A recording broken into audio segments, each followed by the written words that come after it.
இவர்கள் இயக்குனர் தரணியிடம் சினிமா பயின்றவர்களா? இயக்குனர் பேரரசு தரணியின் எதிரும் புதிரும் திரைப்படத்தில் அசோசியேட் டைரக்டர் மற்றும் அத்திரைப்பட நகைச்சுவை காட்சிகளுக்கு வசனம் அமைத்தவர். விஜயின் திருப்பாச்சி திரைப்படத்தின் மூலம் இயக்குனராக அறிமுகமாகி இயக்கிய மொத்த திரைப்படங்கள் 8.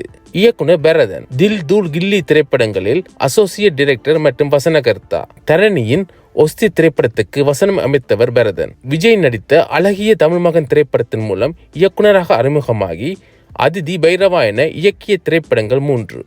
இயக்குனர் பாபு சிவன் தூள் கில்லி குருவி திரைப்படங்களில் அசோசியேட் டைரக்டர். குருவி திரைப்படத்துக்கு வசனம் அமைத்தவர் பாபு சிவன். விஜய் நடித்த வேட்டைக்காரன் திரைப்படம் இவரது அறிமுக திரைப்படம். இயக்குனர் சாந்தகுமார் தில் தூள் கில்லி திரைப்படங்களில் அசோசியேட் டைரக்டர். மௌனகுரு திரைப்படத்தின் மூலம் இயக்குனராக அறிமுகமானார். இயக்குனர் சாப்ளின் தூள் திரைப்படத்தில் அசோசியேட் டைரக்டர். நடிகர் அருண்நிதி இரட்டை வடித்து நடித்த உதயன் திரைப்படத்தின் மூலம் இயக்குனராக அறிமுகமானார்.